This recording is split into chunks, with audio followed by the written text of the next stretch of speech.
22 кыргызстанца выиграли 43 медали на Кубке мэра по пауэрлифтингу.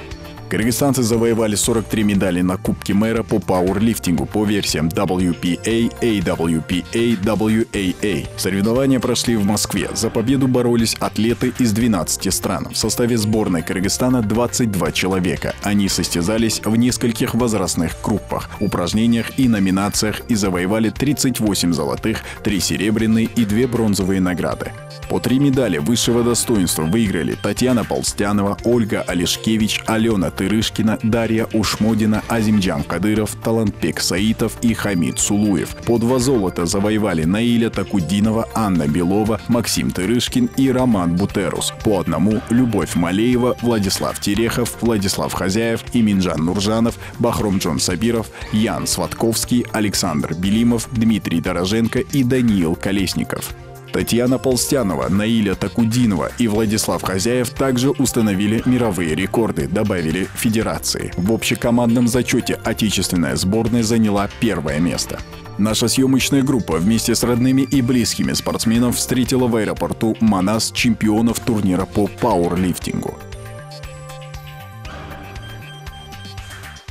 На днях стал чемпионом мира среди юниоров весовой категории до 82 килограмм. По пауэрлифтингу. Чемпионат был большой, приняло около 1000 человек, было много стран. В основной зачет вышли россияне, Казахстан и Кыргызстан. На этом чемпионате мы выиграли кубок команды в общем зачете. Приняло в среднем около 16-20 спортсменов Кыргызской республики. Хорошие конкуренты это были Россия, Казахстан, но также Кыргызстан. И мы выиграли. Больше всего собрали золотых медалей, точнее призовых. В этот раз кыргызстанцы вывезли 22 участника на Кубок мира ВПА, город Москва. Установлено 3 мировых рекорда официально. Также привезено 45 медалей, из них 3 серебра, 2 бронзы, остальное золото. Мы, кыргызстанцы, выиграли 1-й командный кубок турнира. На соревнованиях присутствовало 12 стран мира. Соревнования проходили, как я уже говорил, в городе Москва. Каждый год Кыргызстан планомерно развивается и вывозит команду с прогрессией в сторону увеличения больше и больше в количественности спортивного ресурса. В этом году Кыргызстан, я считаю, очень хорошо съездил, очень привез много трофеев. Дальше только развиваться.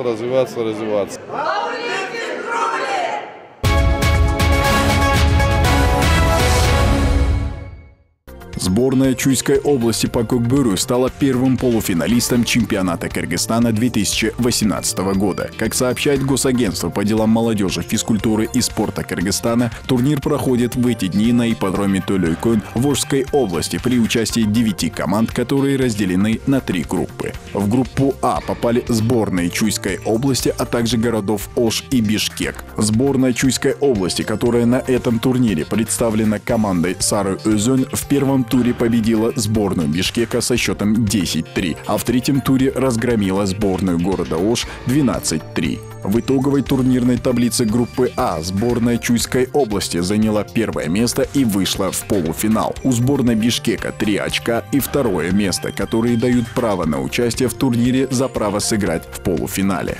В группе Б 1-е место заняла сборная Ошской области, которая выиграла обе встречи группового этапа. В 1-м туре Джалабадскую область и в 3-м туре Нарынскую область. В итоговой турнирной таблице группы Б сборная Ошской области заняла 1-е место и вышла в полуфинал. У сборной Джалабадской области 3 очка и 2-е место, которые дают право на участие в турнире за возможность сыграть в полуфинале. А мы напоминаем, чемпионат Кыргызстана по кокбюру проходит в рамках празднования 90-летия Чингиза Айтматова.